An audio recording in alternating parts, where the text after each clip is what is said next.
Hola a todos, bienvenidos nuevamente a esta nueva edición del programa Más Católico que Ayer, en donde vamos a tratar un tema muy pero muy importante y como siempre pues tenemos al Padre Salvador para que nos guíe y nos enseñe acerca de esta temática. Padre, bienvenido. Muy buenas noches para ti, Jonathan, y también para todos los hermanos y hermanas que nos ven detrás de un teléfono, detrás de una pantalla de computadora, que comparte también estos programas que transmitimos. Les invitamos a darle like, a compartir con sus contactos esta información que es bastante básica, pero muy valiosa para crecer en nuestra fe. El día de hoy queremos compartir con todos ustedes el tema de la idolatría. ¿Qué es la idolatría? ¿En qué consiste? Manifestaciones de la idolatría y de qué manera podemos pues al menos conocer y no caer en una situación que es desagradable a Dios. Correcto, pero más que todo, Padre, bueno, casi en todas las transmisiones de las misas que hacemos, siempre sale algún hermano separado, poniendo ahí católicos idólatras, Sí. o dejen de adorar esos yesos, que no sé, o sea, siempre nos están tildando que los católicos somos idólatras. Y cierto día, pues, me compartieron de que en la iglesia, en una de las iglesias adventistas, estaban estudiando el catecismo sobre el tema este de la idolatría, pero solo habían puesto el numeral 21-29, creo que es, si no me equivoco.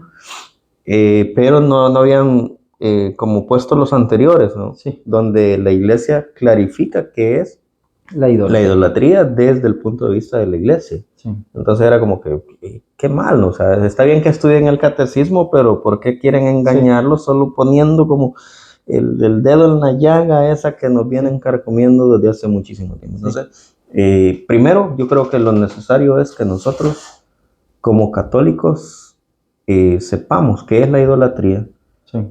pero quizás más importante que ellos sepan qué es la idolatría, porque Sí. creo que malinterpretan eso. Correcto. Esa palabra. Realmente la idolatría es darle a una realidad el culto de adoración que solamente se le debe a Dios. Correcto. Entonces, la idolatría en la Sagrada Escritura es bien clara y definida que realmente no se puede darle el culto que solamente se merece a Dios, dárselo a otra criatura o alguna otra cosa que no sea Dios. Normalmente el culto que se le da a Dios se llama adoración. Y no necesariamente es una imagen, porque yo creo que ahí está el problema, ¿no? Sí, correcto. Que confunden ídolo con imagen. Sí, eso sí. Fíjate que la idolatría realmente, ídolo significa idea. De la palabra idea se desprende la palabra ídolo. Entonces, en el fondo, el ídolo es una idea, más que una imagen. Y me gusta esa distinción que has hecho porque realmente imagen en griego se dice icono. De hecho, hubo en el siglo séptimo y octavo, años 600, 700, una herejía, porque imagínate tú, te estoy hablando del año 600 y 700, ya al interno de la Iglesia Católica surgieron algunos grupos que decían que no estaba bien dar culto a las imágenes, tal, etcétera, y surgió una polémica que se llamó iconoclasta, que era eso, ¿verdad? Que confundían al interno de la iglesia el culto dado a Dios y el culto dado a las imágenes o a los santos, que en el fondo, más que el culto a la imagen, es al santo que está representado allí. Correcto. Esto yo siento que es bastante claro. Lo que ocurre es que muchas personas lo entienden, pero no lo aceptan. Sí, es que es como que se pone una barrera, ¿no? De pasar no, es que una imagen es un ídolo. Sí. Y cómo se arrodillan ante la imagen de la Virgen, y cómo se arrodillan ante la imagen de un santo, claro. Y cómo andan cargando ahí un muñeco en una procesión. Entonces, como que esa, no sé cómo se le puede llamar eso, tienen una fijación, quizás. Tienen una fijación en eso, ¿no? De que ven una representación de Jesús, de la Virgen o de cualquier santo, y idólatra. Sí. Yo creo que en nuestra sociedad, en nuestro ambiente, se martilla mucho el tema de la idolatría a partir, ¿verdad?, de las iglesias evangélicas, Pero realmente, con mínimamente que una persona se ponga a pensar y haga un esfuerzo de silencio interior, realmente tiene que saber que realmente ni un verdadero católico adora una imagen. Claro. Realmente. Y yo creo que ahí hay otra distinción que hacer. Yo creo que la idolatría existe nada más en la mente del protestante. Sí, porque ningún católico adora una imagen, realmente, ¿no? Y si adoramos a Jesús, ¿verdad? Está el crucifijo en las iglesias, está la imagen de Cristo. Al menos desde pequeñito nunca me dijeron tenés que adorar ese pedazo de madera o ese pedazo de yeso, jamás en la vida, ¿no? Y lo que me dijeron es, esto representa a Dios y esto te recuerda a Jesús y te recuerda el milagro de la salvación y te recuerda todo lo que Cristo ha sufrido por ti. Y entonces yo me arrodillo ante la imagen de Jesús Nazareno, por ejemplo en los Vía Crucis, cuando vamos y hacemos primera estación, segunda estación, etc. Pero ningún católico adora una imagen, ni adoramos tampoco a los santos, a las criaturas, ni a la Virgen, ni a San José, ni a nadie, ¿verdad? Y eso lo tenemos claro nosotros los católicos. Sí, sí. Pero afuera nos ven mal. E incluso, padre, cuando se han transmitido adoración al Santísimo, y usted carga la custodia, igual nos han tirado un mensaje diciendo idólatras que adorando esa pieza, ¿no? Sí. Pero es que es la custodia, o sea, según ellos, yo entiendo que es la custodia la que están señalando que es una imagen también, y que eso nos convierte en idólatras. Sí, es bien interesante porque realmente Jesucristo nos ha enseñado, ¿verdad? Tomen y coman todo de él, esto es mi cuerpo. Es decir, el pan ácimo eucaristizado, dice el catecismo. Eucaristizado quiere decir que ha cambiado de sustancia. Ese sería un tema quizás a tratar en otra ocasión, que es el tema, se llama así, transubstanciación. Quiere decir que deja de ser una sustancia para convertirse en otra sustancia. Y ese es el milagro de la Eucaristía. Claro. Que aquello deja de ser pan y se convierte en carne, deja de ser vino y se convierte en la sangre de Cristo. Entonces, ocurre que en la Eucaristía, cuando transmitimos la adoración al Santísimo, estamos adorando a Jesús sacramentado, que está presente con su cuerpo y con su sangre. Eso no es idolatría, porque la custodia bonita, maravillosa, dorada, chula que se ve allí, sabemos, eso cuesta $300. Sí. Incluso, ¿no? La lunita donde va el pan consagrado, eso es un instrumento, es un pedazo de metal. Y nadie dice que adora eso. Claro, jamás, es lo ¿verdad? Que está ahí. Claro, es lo que contiene. Entonces es el cuerpo de Cristo. Entonces eso de hecho es una palabra que se usa para la custodia, ostentorio, porque ostenta, tiene, ¿no? Entonces naturalmente la custodia tiene que ser preciosa, bonita, hermosa, o sea, contiene al mismo Dios. Entonces, naturalmente, quien tuviese alguna duda, alguna dificultad sobre esto, que haga un esfuerzo de pensar y decir, bueno, realmente el Padre Salvador, Jonathan, o cualquier católico que usted conozca, ningún católico a ciencia cierta y consciente adora a ninguna criatura, ni adora una imagen, un pedazo de palo, ni un pedazo de yeso, nunca. Y aquel católico que diga que sí le han enseñado es una mala formación. Sí, sí. Se pudiese dar el caso. Puede darse el caso de que alguien piensa, ¿verdad?, que adoramos aquí No, adoramos lo que aquello representa, ¿no? Hay 3 niveles de adoración, padre. Sí. Está la tría, el culto de la tría, pero son palabras griegas. La tría significa adoración. Y por eso el culto de la tría solamente se da a las 3 divinas personas. Yo puedo adorar al Padre, al Hijo y al Espíritu Santo. Y la tría significa adoración. Luego hay otra palabra que se llama dulía. Dulía significa veneración, respeto, devoción, honor, etc. Entonces, dulía. Entonces ocurre que en la iglesia la latría es solamente el culto a Dios, la dulía a los santos, y a los santos no se adoran, Claro, se veneran, etc. Tú mencionabas 3, pero si te das cuenta, yo creo que tú estás pensando en latría, hiperdulía y dulía. Hiperdulía, en griego, hiper quiere decir elevado, más alto o grande, ¿verdad? Y en la hiperdulía se refiere al culto que se da a la Virgen María. Hiperdulía quiere decir, ¿verdad?, que es un respeto mayor, superior que tenemos a la Virgen respecto de los demás santos. Pero eso es veneración, eso es respeto, no adoración. Ni podemos decir, entonces, ¿verdad?, a los santos se respetan, a la Virgen casi se adora, no.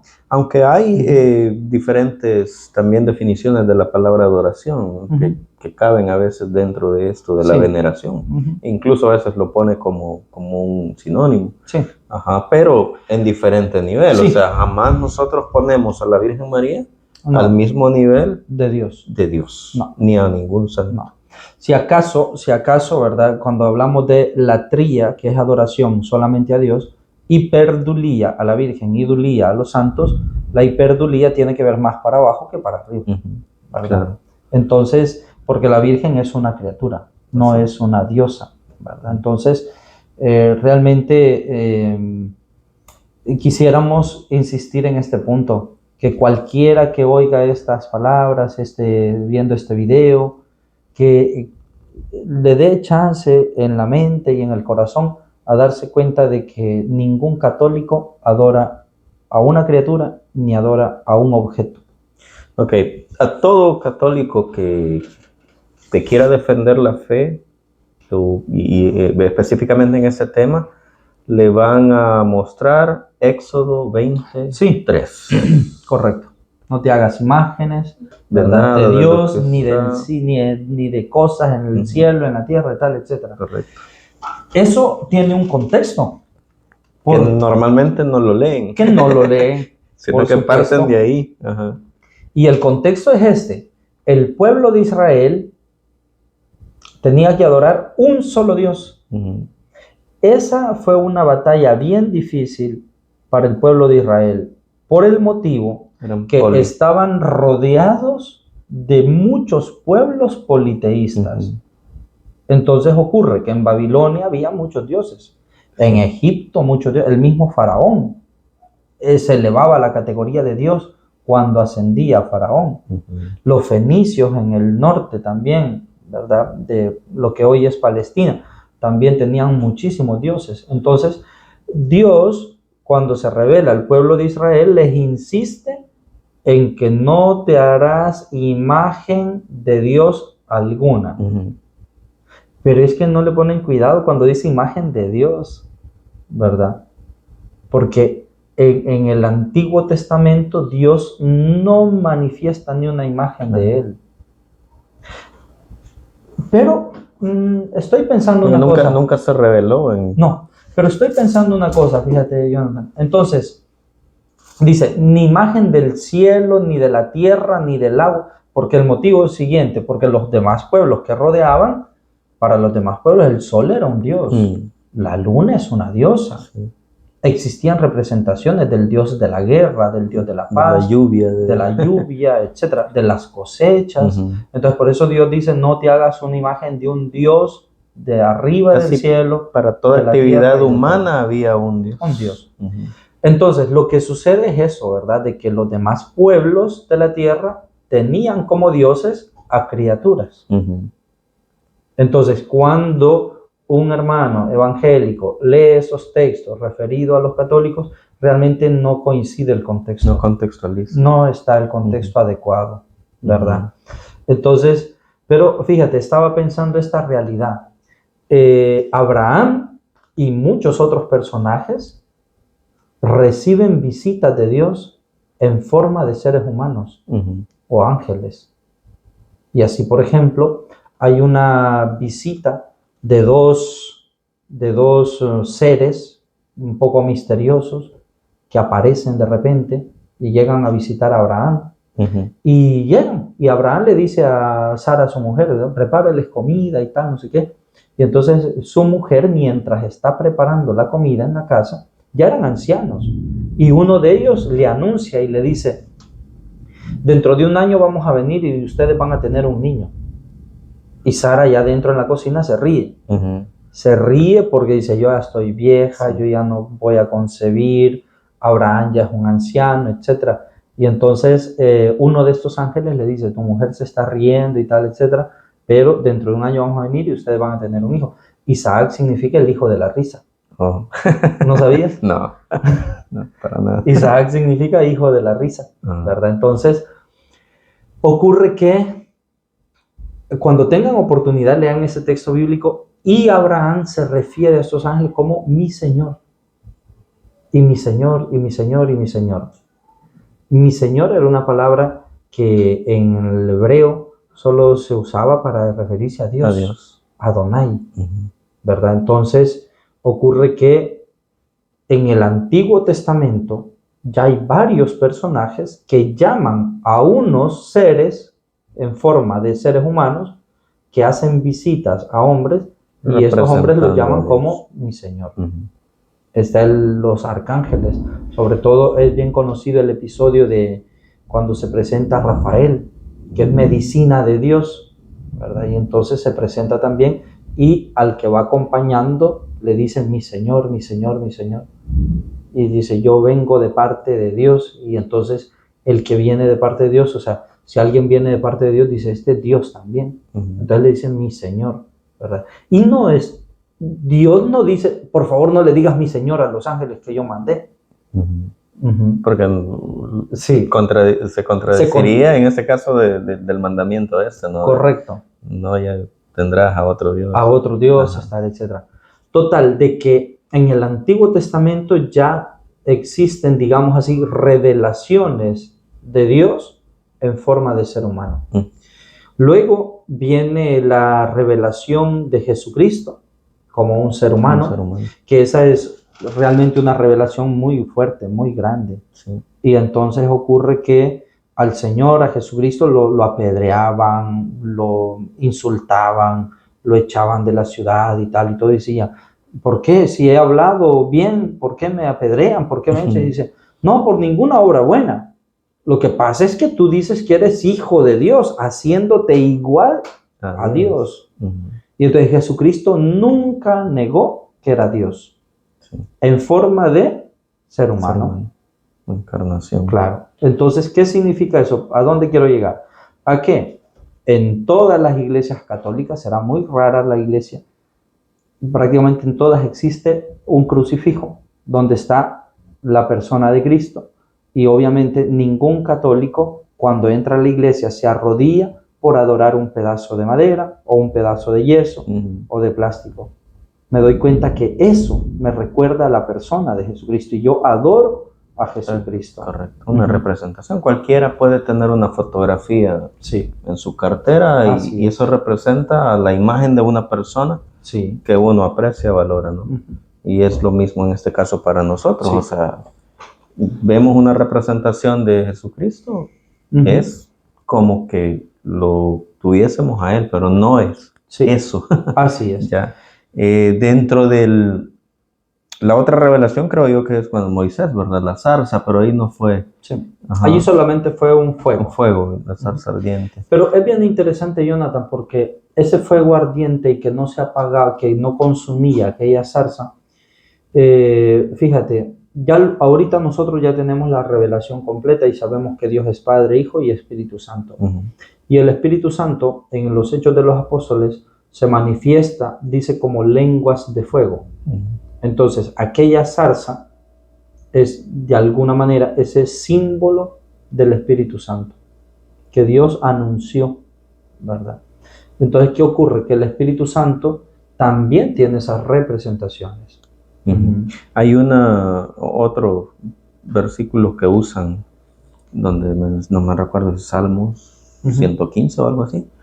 Me dice, tienen boca y no hablan, tienen orejas y no oyen. Exacto.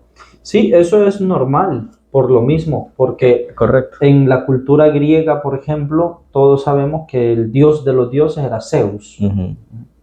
Y en la cultura romana, el dios de los dioses, ¿tú sabes cómo se llamaba?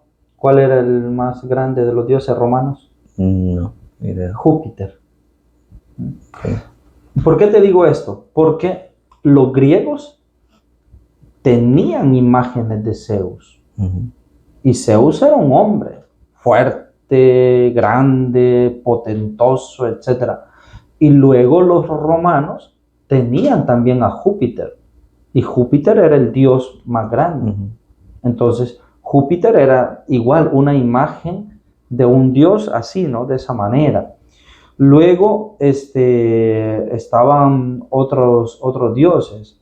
Estaba Hera, que es la diosa, ¿verdad? Que después se transformó, digamos, el nombre, vino a cambiar, ¿no? En lo que hoy, ¿por qué conocemos Europa como Europa? Porque había una diosa que su nombre da origen a Hera. Y Hera era una mujer. Una mujer. Existe en Grecia también un monumento precioso, muy bonito, que era el Partenón. El Partenón era como un templo donde estaban las representaciones de los dioses. Dioses paganos. Dioses paganos. ¿Y de qué manera eran esos dioses? Figuras de hombres, con manos, con pies, con boca, con nariz, con ojos, etc. Y lo mismo ocurría en la cultura fenicia, en la cultura babilónica, en la cultura egipcia. Porque en Egipto, por ejemplo, ¿no? Creo que todos hemos visto imágenes al menos, ¿verdad?, de Cleopatra. Pero Cleopatra era una diosa, es decir, era una mujer. Y lo mismo, cuando el Salmo les dice a los israelitas, tienen ojos y no ven, tienen boca y no hablan, tienen oídos y no oyen, etc., se está refiriendo a estos dioses que tenían los paganos. Volvemos al contexto, ¿no? En el cual se estaba escribiendo eso, porque igual, o sea, en esa época todavía no había venido Jesucristo para tener una representación de Dios. No existía la Virgen María, ni todos los santos, o sea, no se podría estar refiriendo a estos personajes que no existían todavía en ese momento. Así es. Sí, es bien interesante, Jonathan, este tema por este motivo, porque realmente yo creo que cuando una persona tilda a un católico de idólatra, realmente lo que ha perdido es un contexto bíblico, historia. Y solo es una adaptación, digamos, a una realidad totalmente diferente. Sí, ¿no? sí. Había algo más dentro de lo que vi que me mandaron que estaban estudiando en esa iglesia que le mencionaba de que cómo justifican los católicos la idolatría. Sí, así le habían puesto a la presentación que tenían, ¿no? Sí. Y es que en el catecismo dice de que anteriormente, como no existía, o sea, volvemos a lo mismo, no existía una representación de Dios, sino que a partir de Jesucristo, que ya se reveló como hombre, ahí sí ya podía haber una representación gráfica, digámoslo Por así, supuesto. de Jesús. Claro. Pero ellos lo saben, ¿cómo lo justificamos? La pregunta es con trampa. Claro. ¿Por qué con trampa? Porque dice, ¿cómo un católico justifica su idolatría? La primera pregunta que hay que hacer es, ¿el católico es idólatra? Sí. O sea, de ellos lo está afirmando, ¿no? Sí, por eso te digo que ellos presuponen que yo soy idólatra. Sí, claro. Presuponen que el católico ya es idólatra. Pero realmente, queridos hermanos, algún hermano que no sea católico que nos esté viendo hasta este punto, platique, búsquese a un familiar, a un amigo católico y dígale, mira, tú eres católico, sí. Ok, ¿tú adoras a la Virgen? Así. Una pregunta, no se pongan a pelear. Directa. Ni a discutir, ni a nada. Pero si alguno que no sea católico, pregúntele a su familiar, a sus amigos católicos, digan, mira, ¿tú adoras a la Virgen? A ver qué le responde. ¿Tú adoras a San José? ¿Tú adoras a San Mateo? ¿A San Lucas? ¿A San Antonio? A cualquier santo. A cualquier santo. San Romero. ¿Tú lo adoras? A ver qué le responde. Sí. Porque eso le va a dar a usted, que no es católico, le va a dar una luz bien importante para poder platicar, para poder dialogar. en las iglesias evangélicas ha ocurrido de que han agarrado este tema de insistir que los católicos somos idólatras, pero realmente, con todo el respeto que se merecen, solamente es agarrar un tema para decir, para crear división, Sí. pero no para crear una unión. Entonces, el reto o la pregunta que yo les pongo ahorita no es para crear división, sino para que usted comprenda e incluso un católico le responda, ¿verdad? Entonces, así como que no quiere la cosa, le pregunta a cualquier católico, ¿verdad? ¿Usted adora a San Antonio? Uh-huh. Hace muchos años yo todavía no asistía a la iglesia. Uh-huh. Escuchaba sobre esto, ¿no? Uh-huh. Mira, o sea, los católicos en una procesión cargando un muñeco. Y es la idolatría, o sea, ¿y por qué ellos no entienden? Si en la Biblia dice, ¿por qué no lo entienden? Pero a la misma yo pensaba, bueno, yo no creo que la gente preparada dentro de la iglesia católica no interprete esto como un pecado. Uh-huh. Y si ellos lo interpretan, ¿por qué lo hacen? Sí. O sea, yo no, como que no cuadraba, ¿no? Pensar de que los teólogos de la iglesia católica, a pesar de que entendieran perfectamente que cargar un muñeco era idolatría, ¿por qué lo hacen? Ajá, correcto. Ya, entonces como que eso no carburaba dentro de mi mente. Sí. Ajá. Y te has dado cuenta por tu propia experiencia de que no tiene razón de ser esa, digamos, esa cuestión, ¿verdad? Sí, de decir, ese pensamiento. De decir, no, de veras, no tanto católico y tanta gente preparada, tanta gente estudiada, con mucha cultura, científicos católicos, o gente incluso de la política, ¿verdad? Etcétera, que son católicos, buenos católicos, etcétera. No.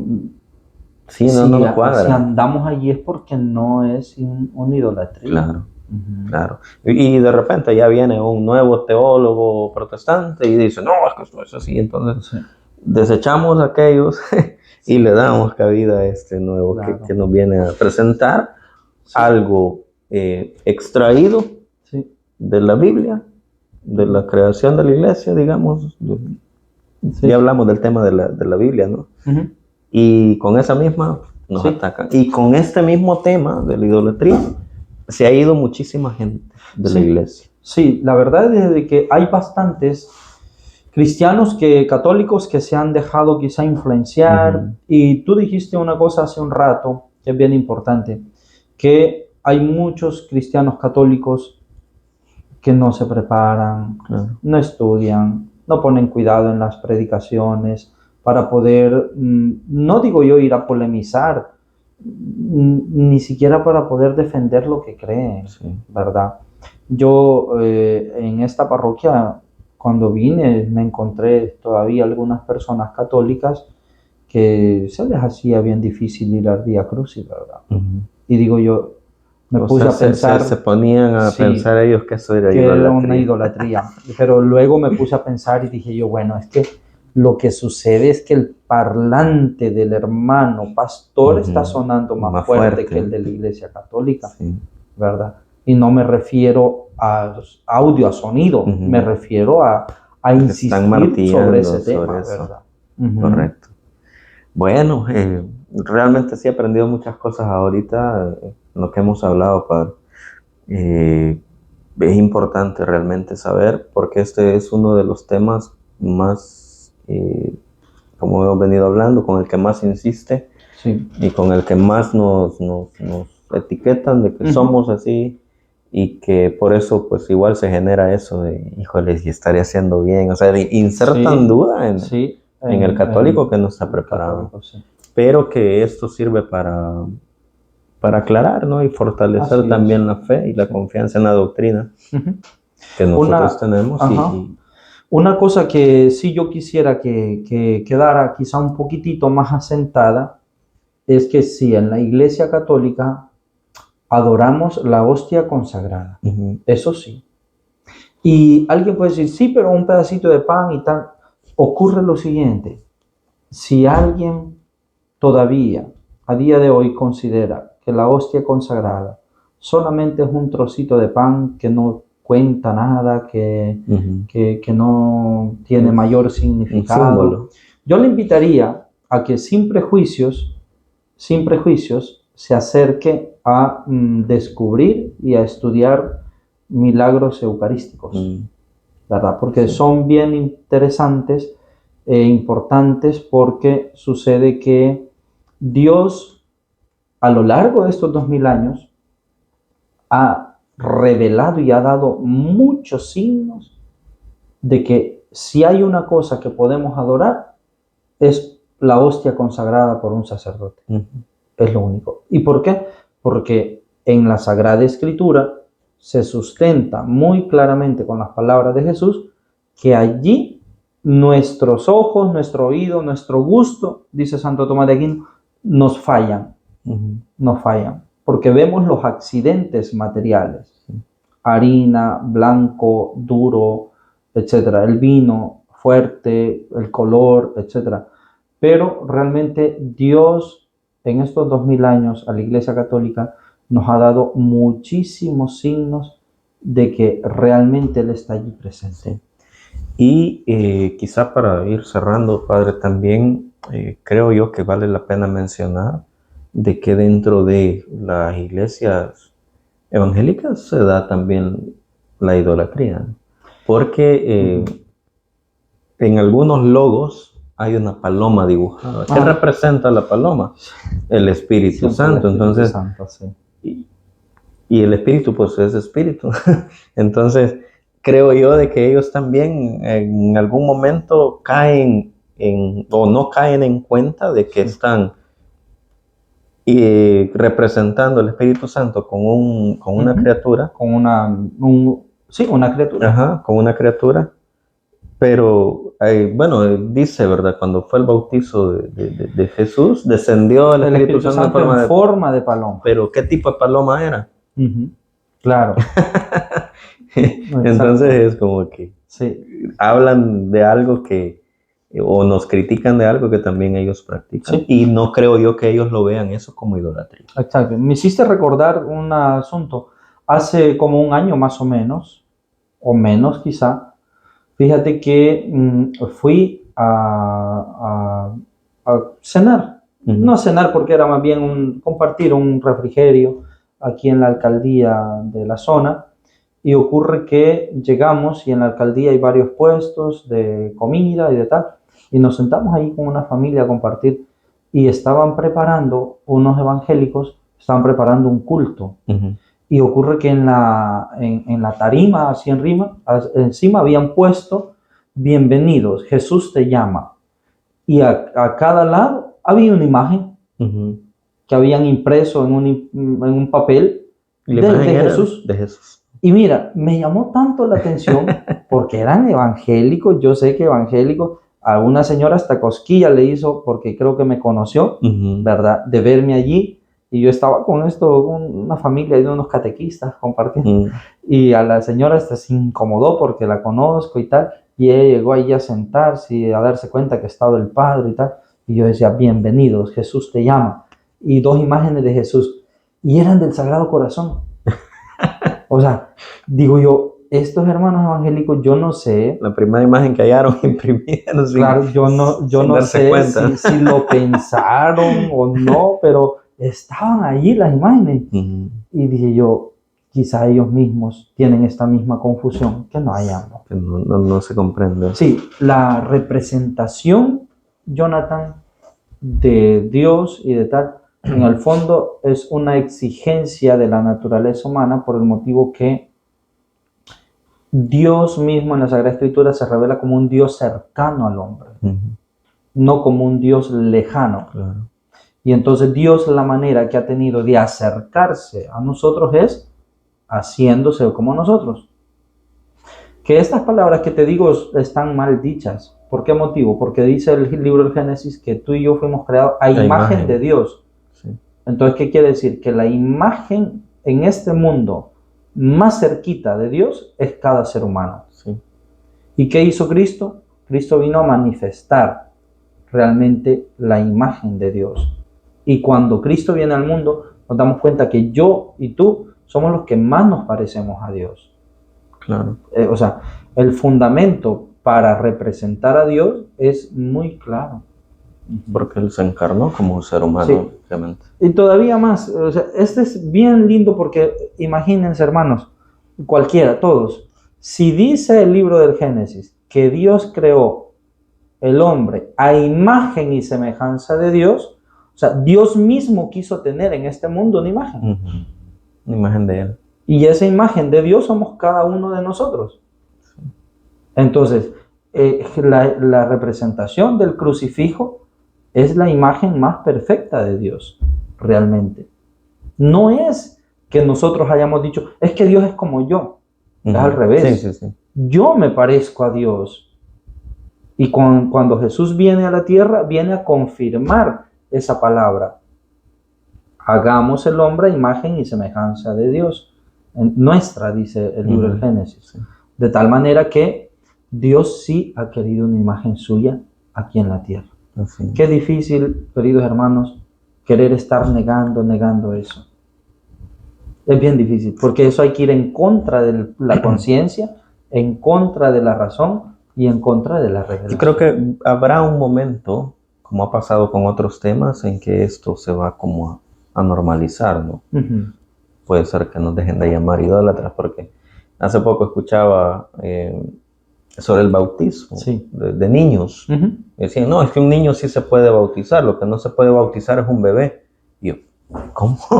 O sea, entonces como que han ido aceptando ciertas cosas y le van quitando, no, ahí es un bebé. O sea, después va a ser un recién nacido de 2 días. Sí, o sea, en algún momento puede ser de que se normalicen estas cosas por eso, ¿no? Porque lo que estamos haciendo es llevar la información y hay mucha gente de que, al igual que como yo he entendido muchas cosas ahora, sé que allá habrán muchas personas entendiendo esto de otra manera, dándole otra perspectiva y de esta manera pues también explicar, como usted decía, a alguien más nuestra perspectiva católica. No somos idólatras.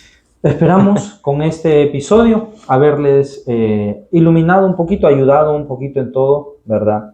Cualquier duda, cualquier situación pueden hacerla, por supuesto, con todo el respeto, el amor que nos tenemos. En las redes sociales cada uno puede escribir lo que quiera, pero yo creo que también en un mensaje de texto que ponemos allí, un comentario que ponemos, también se manifiesta la educación, el respeto, el amor al prójimo, que la fe nos enseña a todos en distintas denominaciones religiosas donde nos encontremos. Pero es un tema bien interesante e insisto, si hay algún comentario o alguna cosa que requiera una explicación más, con mucho gusto lo vamos a compartir. Pueden escribirlo ahí y pues nosotros lo revisamos, compartimos y si podemos le damos la respuesta. Correcto. Bueno, ha sido un placer enorme haber compartido estos minutos con ustedes, no sé cuántos minutos, pero esperamos que compartan, que le den like, que se suscriban y eso nos ayuda a llevar el mensaje a muchas más personas para que sigan pues fortaleciendo la fe católica y defendiéndola. Así que nos veremos en una próxima edición de este programa Más Católico que Ayer. Dios les bendiga a todos.